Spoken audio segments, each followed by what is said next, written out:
오늘 성경 말씀은 사무엘하 19장 16절부터 23절까지의 말씀입니다.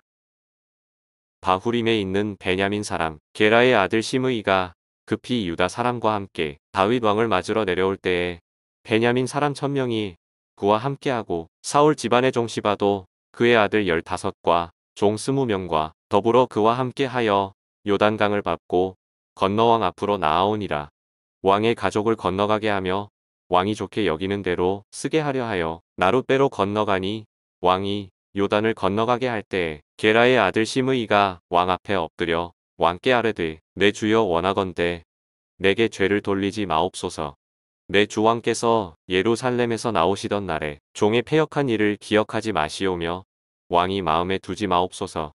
왕의 종 내가 범죄한 줄 아옵기에 오늘 요셉의 온 족속 중 내가 먼저 내려와서 내 주왕을 영접하나이다 하니 스루야의 아들 아비새가 대답하여 이르되 시므이가 여호와의 기름 부으신 자를 저주하였으니 그로 말미암아 죽어야 마땅하지 아니하니이까 하니라.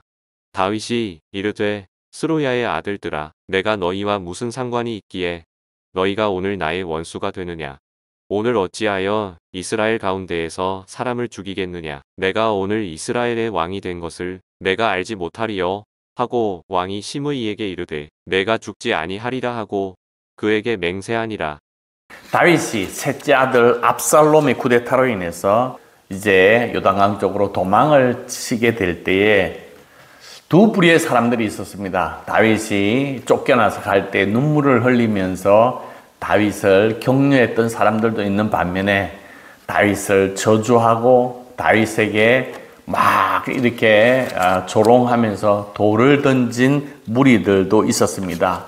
그런데 이제 다윗이 다시 복귀를 하게 되니까 다윗을 지지했던 사람들은 좋아하고 기뻐하고 환호성을 저지르는 반면에 그리고 다윗을 비난했던 사람들이 다시 이제 복귀하게 되니까 이 난처한 상황을 직면하게 되었습니다.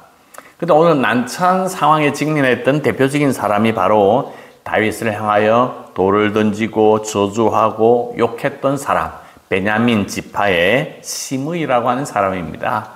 베냐민 지파의 사울 왕이 초대 왕인데 그 베냐민 지파의 자부심인 바로 사울 왕입니다. 근데 그 베냐민 지파 입장에서 보면 다윗이 그 왕위 자리를 찬탈한 느낌이 드니까 이 다윗을 저주하고 욕하면서 다윗에 대한 아주 안 좋은 그런 감정을 품게 되었던 사람이 바로 시므이라고 하는 사람입니다. 그래서 다윗이 피난 갈 때에 조롱하고 비웃고 돌을 던지면서 막 저주했던 정말로 다윗에게 있어서는 원수 같은 사람이 바로 시므이라고 말할 수가 있습니다. 근데 그 시므이가 그렇게 믿었던 압살롬이 죽어버리고 이제 다윗이 다시 왕궁으로 복귀한다고 하는 그 얘기를 듣고 이스라엘 민족들을 이끌고 다윗 왕 앞으로 나와서 다윗 왕 앞에 엎드렸습니다. 그리고 살려달라, 자비를 베풀어 달라, 긍휼을 베풀어 달라고 빌고 있는 그 모습, 청량한 모습이기도 하지만 그런 어떤 모습들을 우리는 쉽게 우리 주위에도 보게 되는 것입니다. 오늘 이 장면을 통해서 우리가 좀 하나 배워야 할 하나의 교훈이 있다면 압살롬이 쿠데타를 일으켜서 다윗은 도망을 치고 압살롬이 새로운 왕으로 등극해서 이스라엘 왕이 될 때에 정말로 우리의 마음속에는 어쩌면 이 땅에 하나님 없는 것처럼 이 세상에 돌아가는 모든 원리가 하나님이 없는 세상 같은 그런 느낌으로 살아갈 때가 많이 있습니다. 정말로 이 세상을 하나님이 다스리는가? 아니면 하나님은 어디론가 사라져버리고 없고 그냥 이 세상은 뭔가 다른 요인으로 의해서 이 세상이 돌아가고 있지는 않은가 생각할 때가 많이 있습니다. 누가 이 세상을 다스리고 있는가? 우리 자본주의에 살고 있는 우리는 돈이 이 세상을 다스리고 있는 것처럼 느끼면서 우리가 이 세상에 살고 있습니다. 그래서 돈 앞에 굴복하고 돈이면 사람도 배신하면서 살아가고 있는 이 세상의 수많은 사람들의 모습, 돈을 추종하면서 살아가고 있습니다. 하나님과 재물을 겸하여 섬길 수 없다고 이야기했는데 재물을 섬기는 사람들이라고 말할 수 있습니다. 그래서 이 세상을 가만히 보면 돈의 힘에 의해서 움직이고 있는 것처럼 느껴지기도 합니다. 그래서 우리가 신앙인들도 하나님을 믿어봤자 소용이 없는 것 같고 바르게 살아봤자 아무리 힘도 없는 것 같고 이 세상을 움직이는 힘은 돈이 있는 것 같고 그 돈이 많은 사람이 정의인 것 같고 돈의 힘에 의해서 이 세상 모든 것이 움직여 나가는 것처럼 보인다는 것입니다. 그래서 돈 앞에 굴복하게 되고 그 돈 때문에 우리가 이 세상에서 놓치고 있는 부분들이 많이 있는 것이 오늘날 우리들의 삶의 모습이라고 말할 수가 있습니다. 그래서 수단과 방법을 가리지 않고 돈만 확보하게 된다면, 부자만 된다면 이 세상에 잘 살 것 같은 그런 유혹 앞에 우리 모두가 굴복하면서 살아가고 있는 것입니다. 우리가 하나님 앞에 하나님의 자녀로 예수 그리스도를 믿는 자로서 하나님의 정의, 의로운 일을 행해야 할 텐데 어렵게 살게 되면 이 세상은 손해보는 것 같고 의롭게 살면 하나님의 복이 임하는 것이 아니라 오히려 이 땅에 더 고통스럽게 살아가는 그 모습을 살아다 보면서 이 세상에 하나님의 말씀으로 살아가기보다는 돈에 굴복하면서 살고 있는 사람들이 오늘 우리 세상에, 오늘 우리의 눈의 세계 속에서 많이 보이고 있다고 하는 것입니다. 그래서 이 세상은 하나님이 다스리는 것이 아니라 돈이 다스리는 것처럼 보이고 이 세상의 방법, 편법과 술수와 모략을 써야만 성공하는 것처럼 그렇게 우리의 생각을 자극하고 있습니다. 세상의 신, 돈 앞에 굴복하고 돈을 우리의 주인, 왕으로 모시고 살아가고 있는 모습들이 은연중에 우리에게 있다고 하는 사실입니다. 사무엘하 19장 19절에 보면 한때 압살롬에게 붙어서 다윗을 비난하고 조롱했던 그 시므이가 다윗 왕 앞에 엎드려서 지난날 저질렀던 자신의 잘못들을 잊어버리시고 목숨만 좀 살려달라고 이야기하는 장면이 나옵니다. 그 시므이의 모습을 보면서 기억할 것이 있다고 한다면 그 옛날 다윗이 복권된 것처럼 하나님께서 통치하는 그날이 반드시 온다고 하는 사실, 우리가 그 사실을 믿고 의지하게 된다면 우리가 믿음의 길을 걸어가게 된다고 하는 것입니다. 이 세상이 압살롬이 다스리는 것처럼 보이지만 곧 다윗이 다스리는 하나님의 나라가 도래한다고 하는 사실을 깨닫고 우리가 압살롬 시대에도 다윗 왕의 그 오심을 믿고 살아가는 믿음의 사람으로 나아가기를 주님의 이름으로 축복합니다. 그 다윗 왕이 복귀하게 되면 모든 것들이 다 역전이 되는 것입니다. 이 땅에 하나님의 나라가 임하게 된다면 긍휼을 베풀고 자비를 베풀고 하나님의 의를 지키고 하나님의 영광을 위하여 하나님의 이름을 위하여 모든 것들을 다 내려놓은 사람들이 하늘의 귀한 복으로 임하게 된다고 하는 사실을 우리가 기억해야 된다고 하는 것입니다. 우리가 이 세상에서 하나님의 자녀로 살아간다고 하는 것, 주님께서 다윗이 왕이 되는 것처럼 복권되는 것처럼 주님께서 이 세상을 다스리고 통치하시는 그때가 반드시 온다고 하는 이 사실을 우리의 마음속에 새기기를 간절히 소망합니다.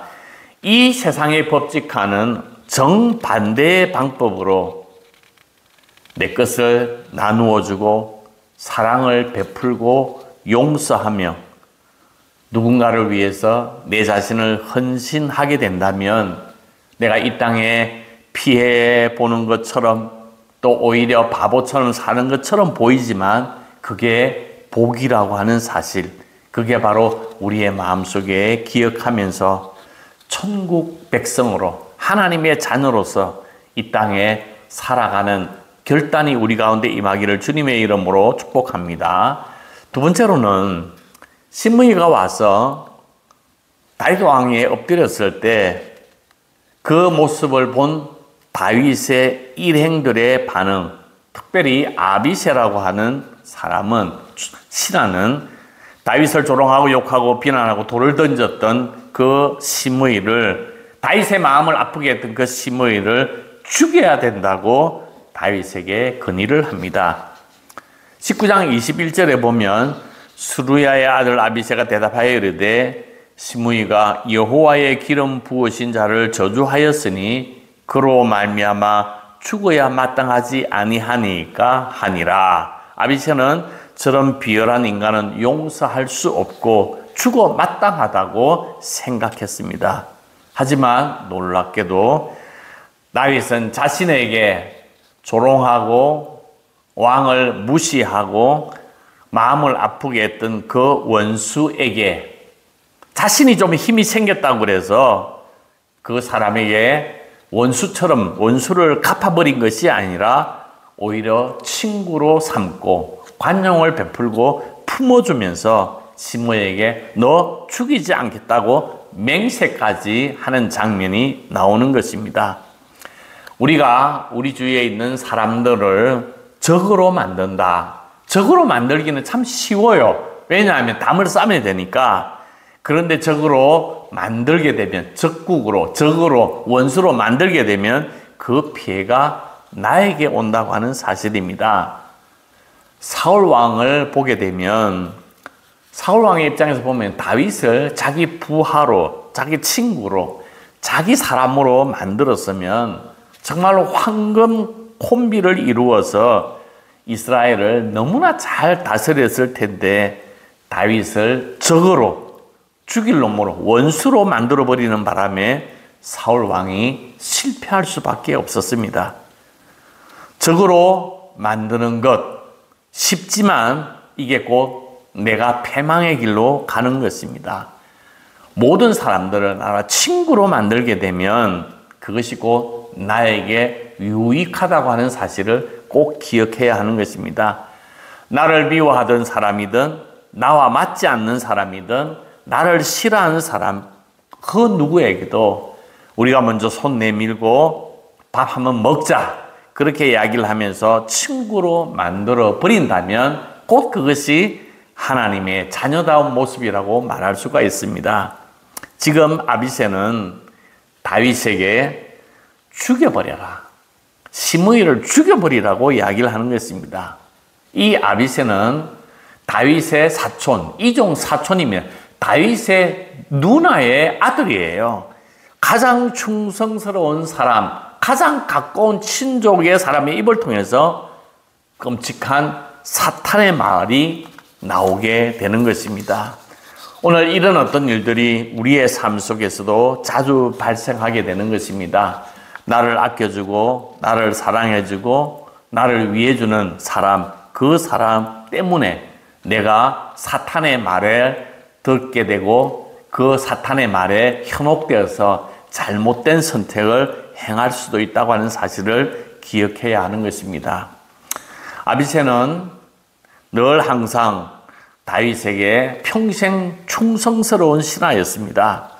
그런데 다윗을 잘못 인도하는 것입니다. 잘못된 충언을 고하는 것입니다.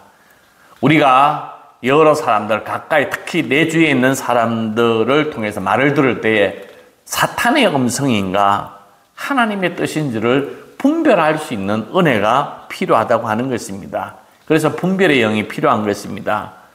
예수님을 향해서도 베드로가 하신 말씀 여러분 기억하실 것입니다. 예수님께서 베드로에게, 제자들에게 내가 이제 십자가에 못 박혀 죽게 된다. 그리고 3일 만에 부활할 것이라고 예수님의 순환에 대한 이야기를 예고해 주시는 것입니다. 그때 이 수제자 베드로가 예수님 십자가 지지 마십시오. 죽지 마십시오. 희생하지 마십시오. 하고 그런 조언을 제자가 예수님에게 하는 것입니다. 베드로가 예수님에게 하는 말, 미워서 하는 말이 아닙니다. 베드로는 예수님을 너무도 사랑하는 마음 때문에 그 조언을 하는 것인데 그 조언이 바로 사탄의 음성이었던 것입니다. 그 순간 예수님께서 뭐라고 말씀하시는 거예요? 사탄아 물러가라. 너는 나를 넘어지게 하는 자로다 하면서 베드로를 책망하는 장면이 나오는 것입니다.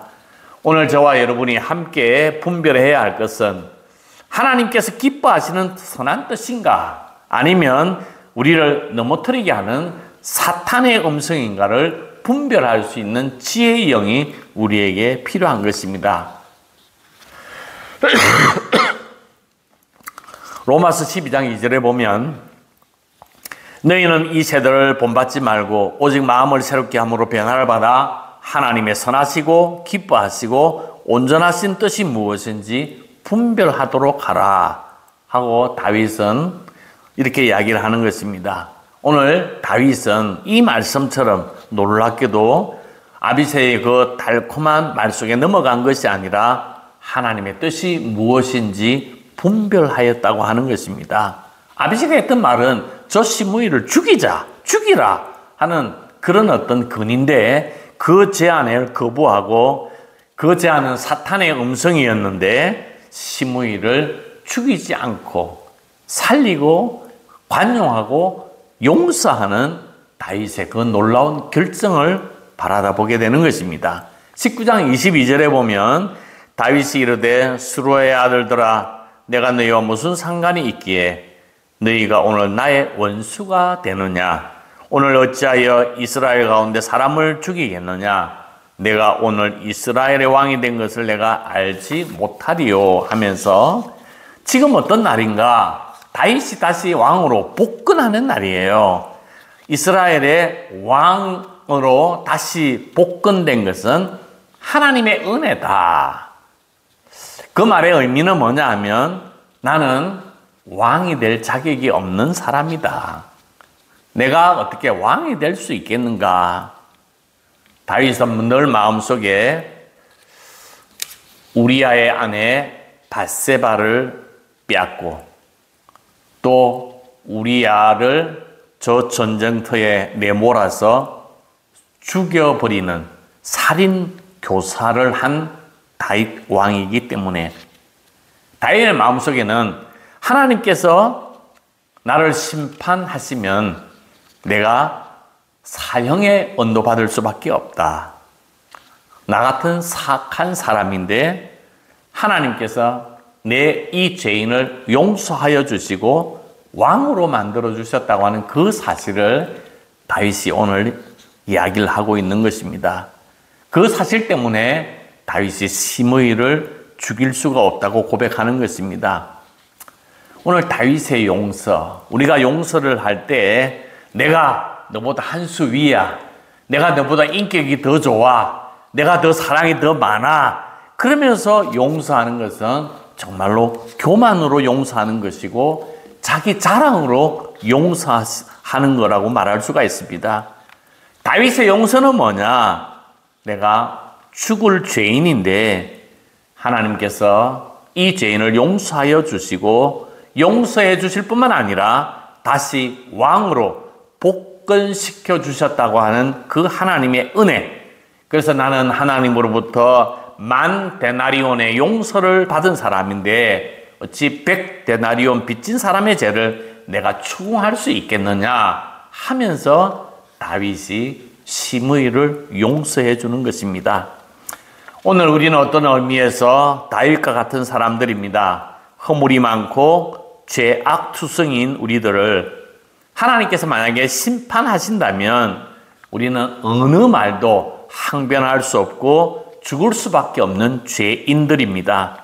우리를 살리시기 위해서 하나님께서는 하나밖에 없는 독생자를 이 땅에 보내셔서 십자가를 지게 하셨습니다. 그 보혈의 피로 은혜로 인하여 우리가 용서를 받고 하나님의 자녀가 되었습니다. 그런 어떤 사실을 우리의 마음속에 새기게 된다면 우리의 삶은, 우리의 입술은, 우리의 마음은 은혜가 넘치고 감사가 넘치는 삶으로 나아가야 될 줄로 믿습니다. 용서하는 것이 당연한 것이고 이웃을 향하여 사랑을 베푸는 것이 당연한 것이고 주님의 은혜를 날마다 감격하면서 순간순간 찬송하며 살아가는 그것이야말로 우리가 이 땅에 하나님의 자녀로서 당당하게 살아갈 수 있는 하나님 자녀의 권세라고 생각하는 것입니다. 바라기는 우리들이 삶 가운데서도 나를 살려주신 주님의 은혜를 기억하면서 그 은혜가 내 안에 내 감격으로 이루어져서 그 은혜를 마음속에 생각하면서 다른 사람을 용서하고 다른 사람을 주님의 사랑으로 감싸서 이 무더위 날 하나님의 귀한 은혜로 많은 사람들 막 갈등을 느끼고 또 짜증 부리고 여러 가지 마음이 이렇게 바쁘게 돌아가는 이 계절에 넉넉하고 풍성한 하나님의 은혜로 그들을 보듬어서 이 땅에 하나님의 나라를 만들어 나가는 감격이 우리의 삶 가운데 이루어지기를 주님의 이름으로 축복합니다. 아멘.